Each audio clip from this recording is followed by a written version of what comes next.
to 1111 True Crime. I'm Mama D. We're talking Idaho for today.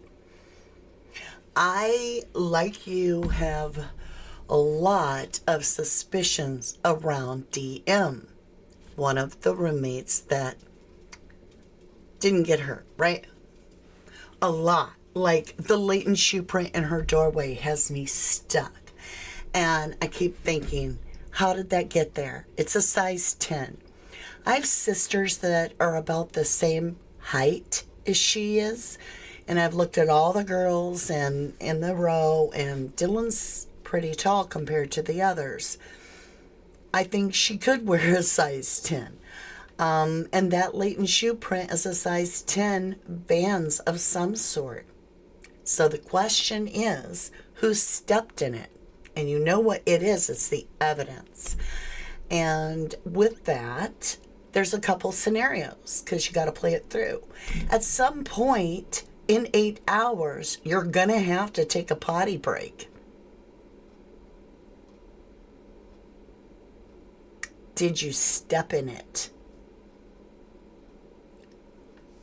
At any point that you stepped in it, you had to know that someone needed help. That's where I'm stuck. I'm like, why in the hell would you not get help? But instead we have a cleaned latent shoe print. How did it get cleaned?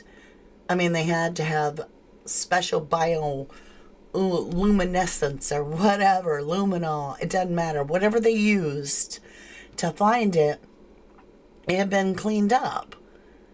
And in no circumstance can I say, okay, this was a crime that took place, somebody stumbled into it, and they were like, oh, shite, I should clean up my own shoe print there where I stepped in it, and then I'm going to go into a frozen state of shock. I'm going to go down into my roommate's bedroom, and regardless of what I just stepped in, I'm not going to get help for nobody. So something's wrong there. When you've made a call to all your roommates and no one's picking up. And so I'm like, okay, we've got to somehow sort through this. There's some issues. DM has also messaged privately on a private cell directly to the driver, EG, that dropped Kaylee and Maddie off already.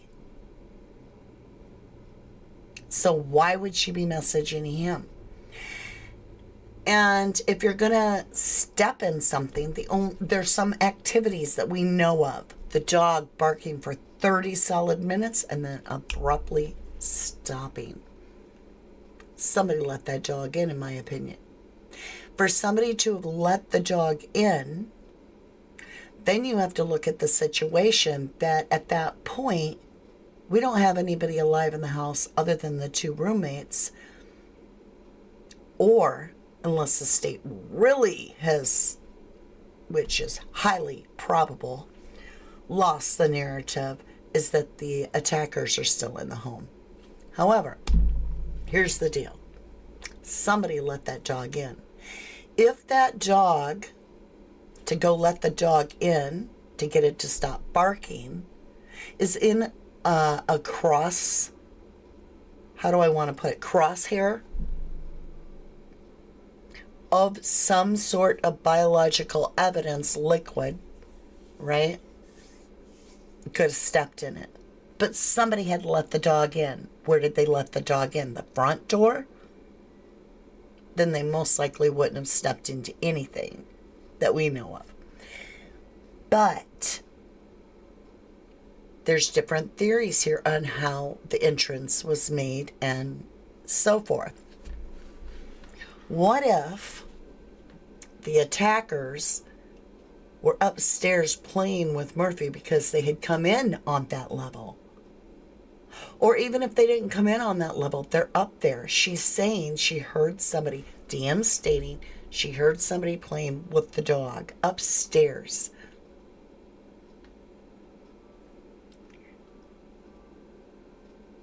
With this all happening, you have to ask, did they just push Murphy out, play with him a little bit, and get him to go out on that balcony and shut the door.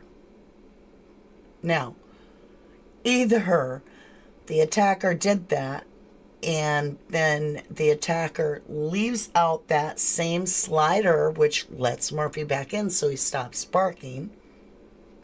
Highly probable. Could happen, right? Or somebody came through that kitchen area and let the dog in through the slider in the kitchen. And at that point, how would they cross anything? Because there's nothing on the dog when they get there that says there's biological evidence on the dog.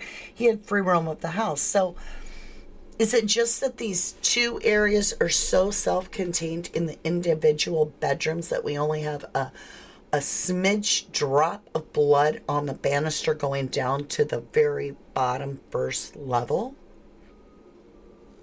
Because if it's really self-contained and there's nothing in between here, how did anybody get their footprint in front, well, not even in front, in the threshold of Dylan's door?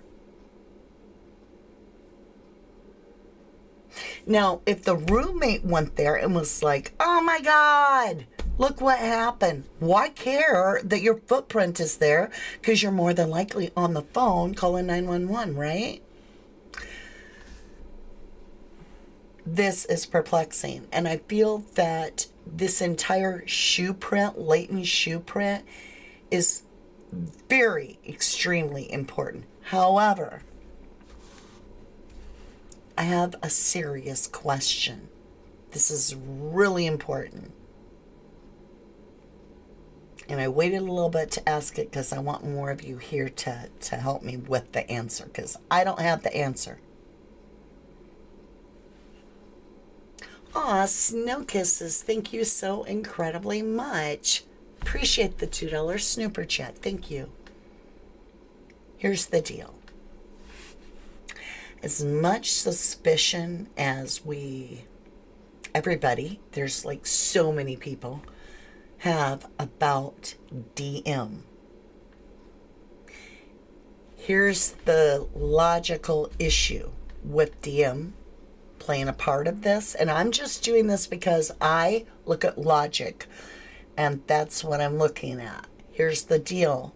No matter how suspicious you are of DM, if she had something to do with the crime itself, or she's protecting someone,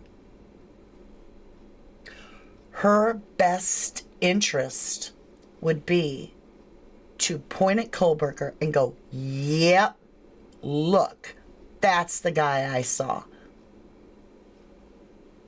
DM did not do that.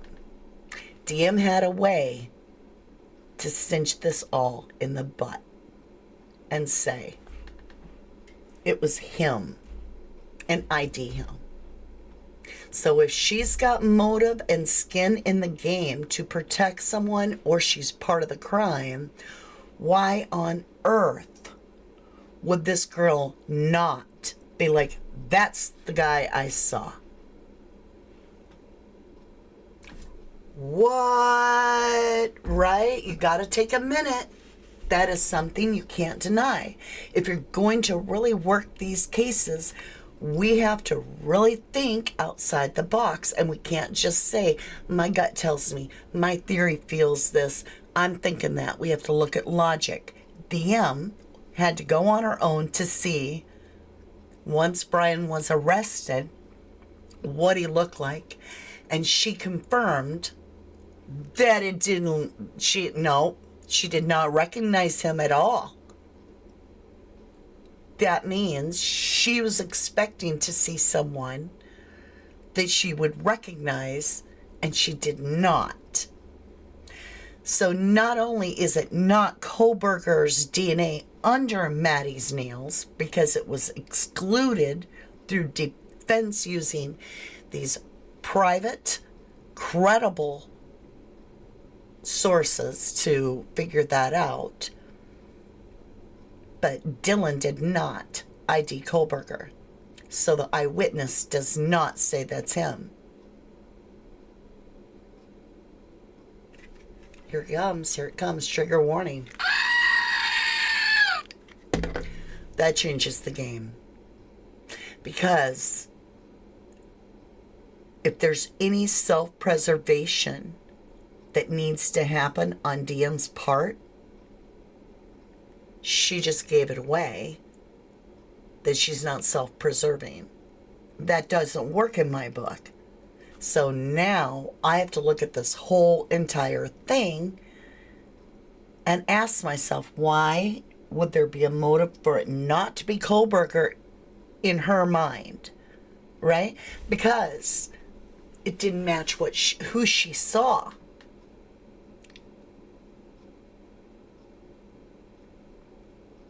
So the intruder is not the suspect, according, or at least doesn't look like that, to the only eyewitness of the crime. We've got unknown DNA all over the house. We all said it would be a petri dish. We're not asking them to go into CODIS and put in this partial DNA and get 1 gazillion hits and be like, okay, we'll start on the list. We want primary suspects that had either 24 to 48 hours of contact with the victims. I'm saying, the driver, did his DNA get compared to any of these unknown male DNAs? Did the ex, JD, did the guy Hoodie that walked them home? Did Joe DeVito's? He seemed to be there. I mean, all of them, not singling anybody out. Adam, he was at the bar with them. See what I'm saying? See what I'm saying, Sam?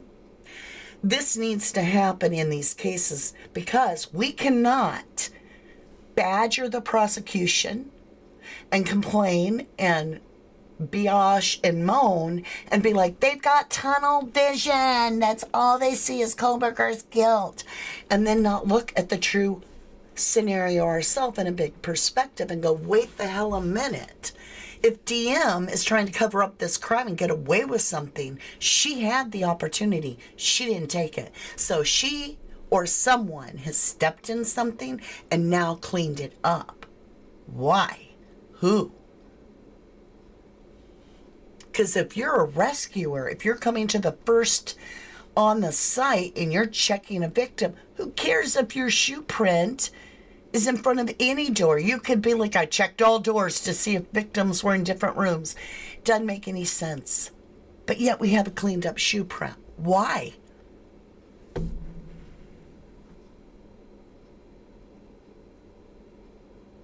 And is it 2 different attacks?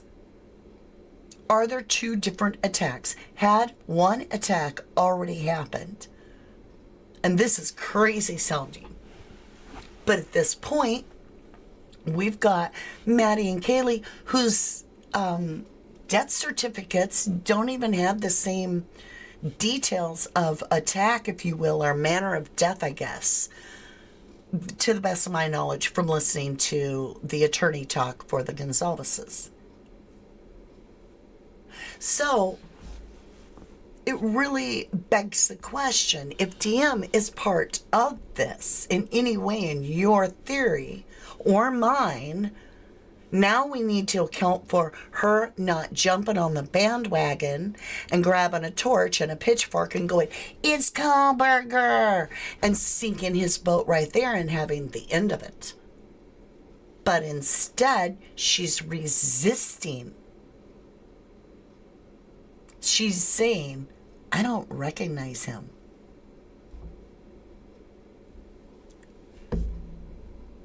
Ocean Deep says maybe it wasn't meant to been cleaned up and could support D. Said he was 3 feet away. I don't know, hon. Hey, Independent Thoughts. You said, I can see a cleaned up print if it's getting stepped in, but if it was profession cleaned up to erase evidence, that's different. I'm just trying to figure out at what point that, okay, let's just be real. We're all in a house. There's 6 here.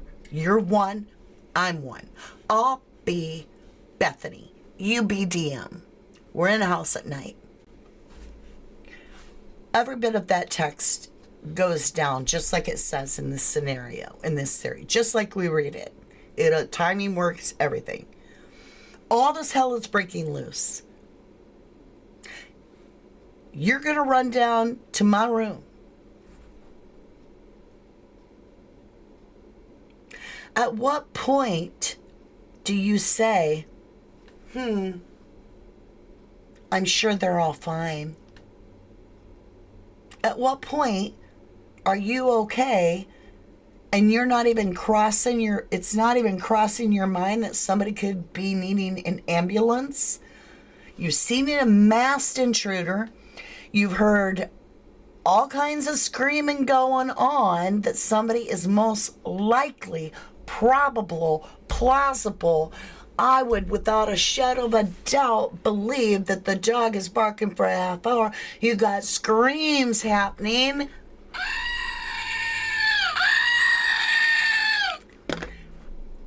And you don't feel the least bit responsible to call for a effing ambulance or 911 to assure that if somebody did need your help, that help is on the way?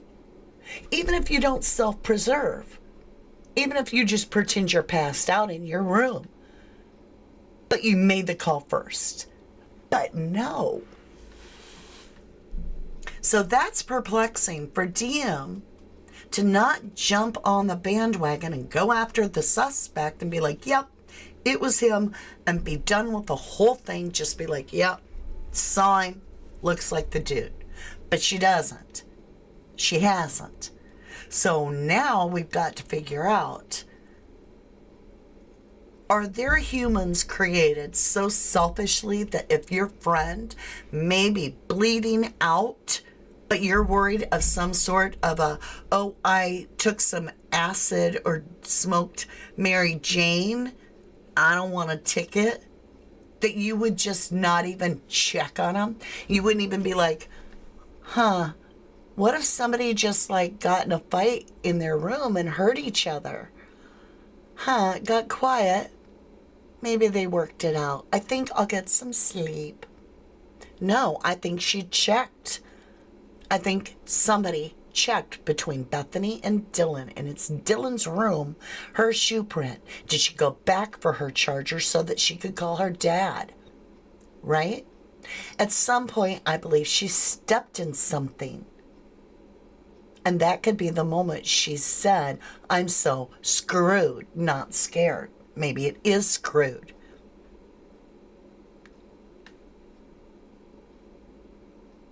And that you call your daddy in the morning. I don't know. But at no point did anybody, Bethany nor her, go, OMG, screaming, barking dogs, a masked intruder. I'm terrified. You're terrified. We're locking ourselves in our room. But I think they're all fine. That silence probably means they went to sleep. I bet you do go check on them. Somebody goes and checks on these people. And when they do, I think they let the dog in. They found what was happened. And they stepped in the BLOOD. And then they went back to their room to get a charger so that they can start making calls in the morning. They probably left the premises. And that white car that everybody swears is either the DoorDash or it's, some people believe it's Kohlberger's. I personally don't. I think it's Bethany's, waiting for Dylan to grab crap out of the house. I think Bethany's circling the block like, come on, let's go. We got to get the F out of here. Because there ain't no way that you're going to convince me that all hell breaks loose in that house and them girls stay in that house and go to sleep. That front door was wide open because somebody was running scared and left it wide open. Completely. 8:30 in the morning, neighbors reported that door was open. Police Chief Fry reported that door was open when they got there. Somebody was running out the damn door. And I don't think it's the attacker out the front door. Not the front. That would just be ridiculous. So, it just logically, I have kids, I've had teenagers. They're now 22, just had a birthday, and 21, going to be 21, so 20. And then I have older ones that have already been through teenage and 30. So you have to really think about this. Are them kids going to sit there, them two girls? I don't buy it. Do you buy it? They didn't go to sleep. They didn't even stay there, in my opinion, Lay. Hey, T-baby. We have to start making sense on this. And I believe that that footprint got made when she was returning to her room after stepping in on something, because they are checking on the victims. The shite was going on upstairs. Everything Dylan talks about is upstairs. She never mentions anything about Santa's room at all that I can see until the 911 call. And they can't get in that room. So I don't know why that Dylan's all focused about upstairs, but that's where the dog was, most likely. Most likely that dog, in my opinion, was locked out on that balcony. And most likely, Dylan went to check on the victims to see if they were okay upstairs. Because you never hear her even curious about Kaylee or Maddie on that 911 call. The only way you're not curious is if you already know the gosh dang answer. And if she went up there to let that dog in and stepped in something, didn't know it, and then they cleaned it because they fled the scene and they're terrified that they're going to get held accountable for the murder because there's blood of Dylan's shoes running down the damn stairway all the way out the front to her room and then out the door. I mean, if you left a trail of blood with your tinny shoe, letting the dog in, and you realize what happened, you might freak out and be like, they're going to think I did this. Oh my gosh, I'm screwed. And so now you need some time because you got to get that crap cleaned up, like now. And you missed a little something there by your door. So Bethany's car looks very identical to the car that's doing the drive around. Jules of all trade, she actually showed a picture of the line that runs under the vehicle. It's part of the build of the vehicle under the window. And it matches what we see on Bethany's car. And so Bethany, I bet you they staged all this crap of texting after the real scenario happened to cover up that there is a more than a latent shoe print of trail letting the dog in, but not being the one to commit the crime. And that's why she's being honest. It's not Kohlberger. She doesn't recognize him. But I don't think they stuck around. But there is some thoughts to this, and this is scary as heck. Is it possible Bethany doesn't want to come back because they know damn well it's not Kohlberger? Because Dylan saw him and said, that's not him, Bethany. The real one's still out there. The one I saw is still free. And Bethany's like, well, they're going to have to subpoena me and bring bodyguards before I'm coming back. Oh no, I ain't coming back unless I have to. This is horrifically scary. Neither Bethany nor DM are taking the opportunity at this point, at this time that we're doing the video, to sink Kohlberger's boat. So that holds to a little line of truth that they could be sharing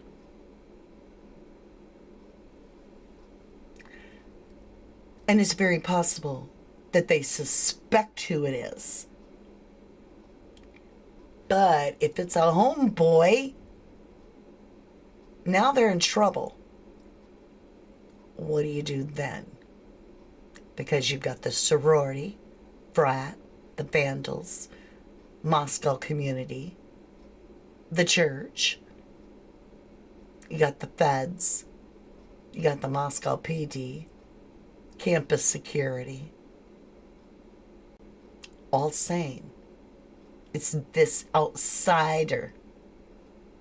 Like, I'll quote Ahab out of the Jay Slater case.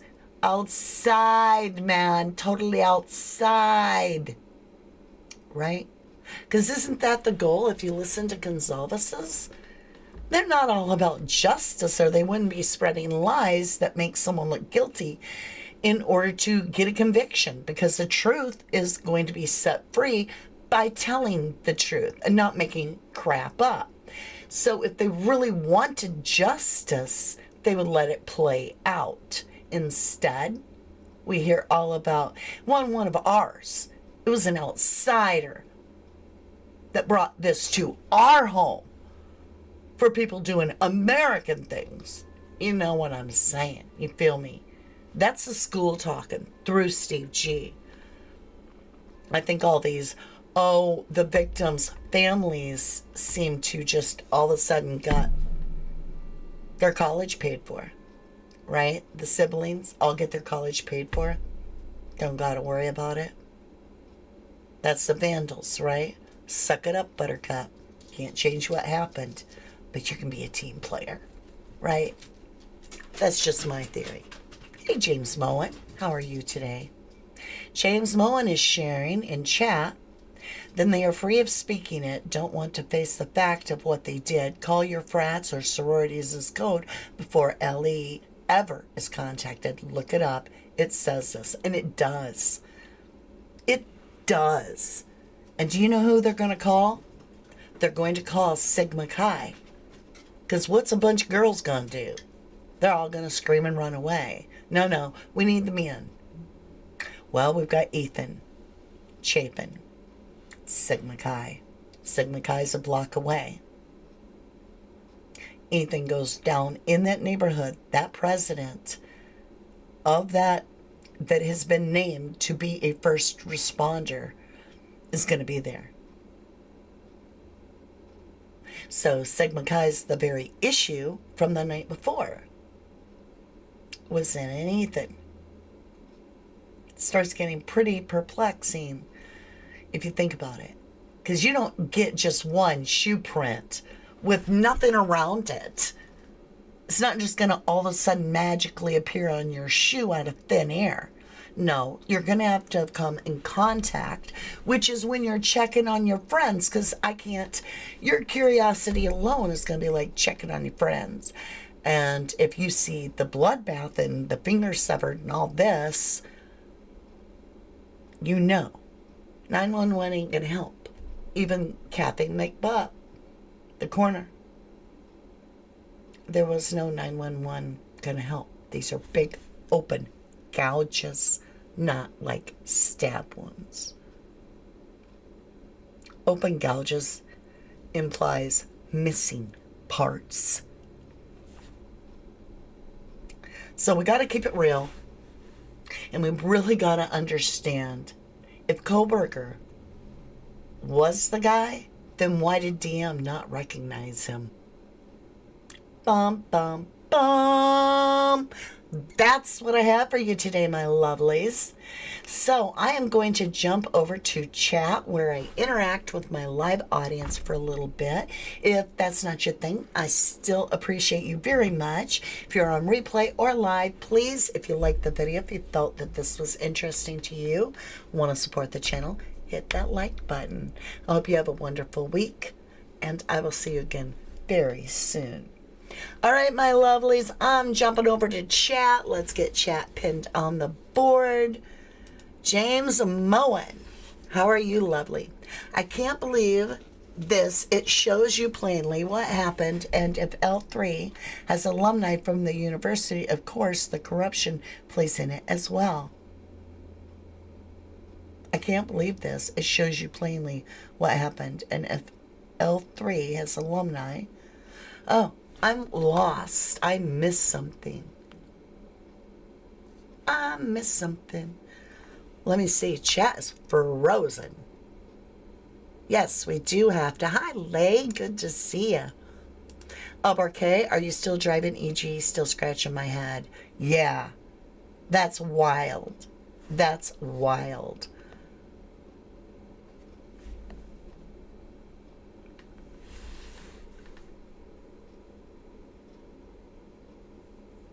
Could stuff have already been happening in the house? And she was like, is Maddie, I'm hearing things, is Maddie home? But she didn't message Kaylee at that time, so that's probably not it. We don't know, though. We don't know. Love your work. Oh, thank you. Thank you, Moonchild. The poll. Thank you, Zoe. The poll.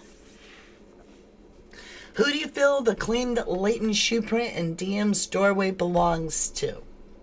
No one thought it was one of the Vicks trying to get away. Okay. Just threw it out there. We have a tie for second place. So, if you chose D, that's one of the Vicks trying to get away. And go ahead and vote in, just so I can read your thoughts, over in the replay as well. So D, if you voted D, one of the Vicks trying to get away, that's, nobody voted that. If you voted A or C, A, intruder who did this, or C, friend called in to help, you're at 16% for both individually. And the number one place majority is 68% with B. DM, she looks about the size of a 10 shoe. Boom, boom, boom. Whoa. That's out of 82 votes. I forgot about the poll for the last 20 minutes. Sorry. That's crazy. Hey, ex-con. There we are, at least for intruders. And I think DM had the attackers in the empty bedroom until someone can tell us where the girl was hours before. One of the biggest pieces of the puzzle. If DM's involved, why not point to Kohlberger and go, yep, that's him? That till somebody can answer that, I'm stuck on that.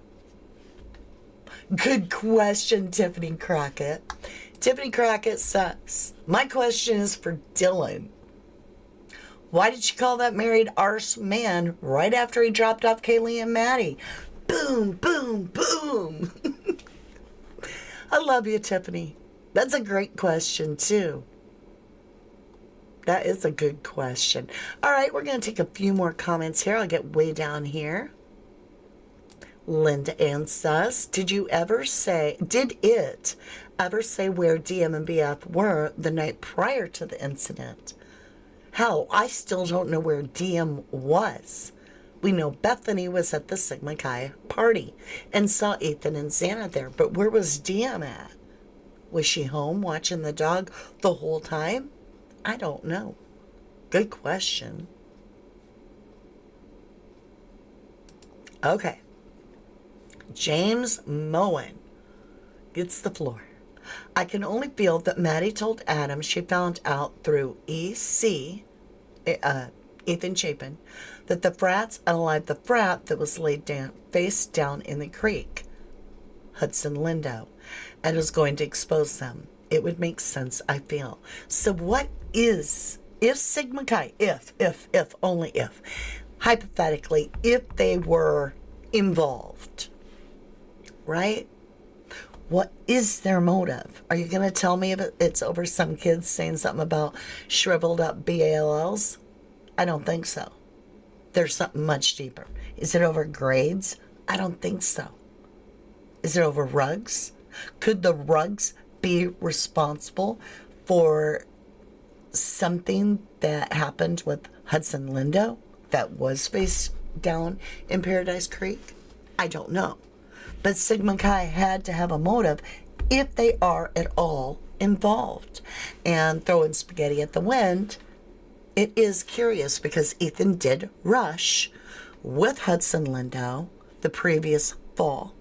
And then that spring, Hudson Lindo is found face down in a little tiny stream, allegedly drowned, and I'm talking small stream, by a bridge, a little bridge. And I'm talking little bridge.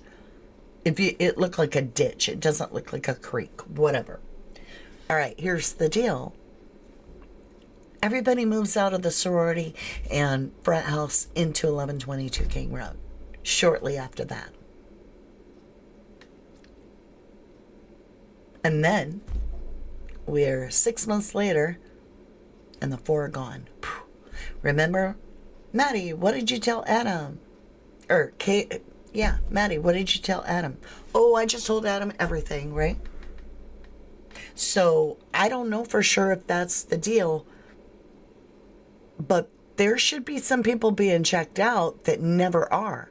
And like I said, why can't their individual DNA be tested to these items so that we're not, picking from the whole world? We just want to get these individuals that are super sus to us.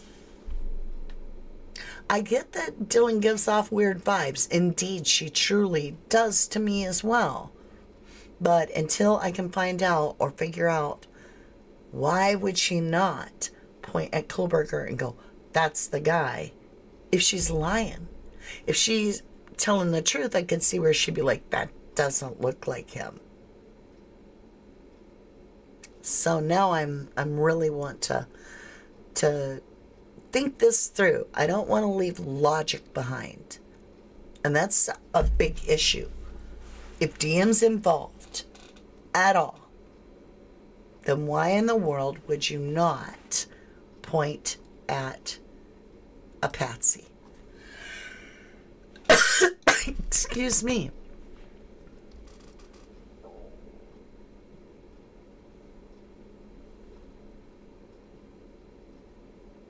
Right? It would help stop all the speculation about all the DNA. Could be, Leah. Could be. All right, my lovelies. That is where I'm going to leave it today. Thanks for chatting it up with me. I am planning on coming back tomorrow as well and digging a little deeper. I really want to understand something about this motive. Maybe I need to do a little bit deeper research into the timeline. Yeah, into the timeline of that past year. Hey, you can help me do that. Get researching. I will see you again soon. I want to say thank you so much for joining me today, and I hope you have a fantastic week if I don't see you again right away. But if you did enjoy the video, you felt like this was entertaining to you, or you just felt like it was something interesting, I appreciate if you show your support to the channel by hitting that thumbs up. I love you to the moon and back, and I will see you again very, very soon. Let's get our song going. I love this song. Thank you, Ocean Deep. Thank you, Urban Tales, Annette, Independent Thoughts, Rach Higgy, Zoe, Nikki UK, Earth Angel, Lay, Momo's Thinking. Good to see you all. Moonchild, thank you. James Moen, Taurus 16, Linda Ann, Carl Thomas. Good to see you. Okay, good to see you. Thank you all so much. I hope you have a brilliant week. I'll see you again very, very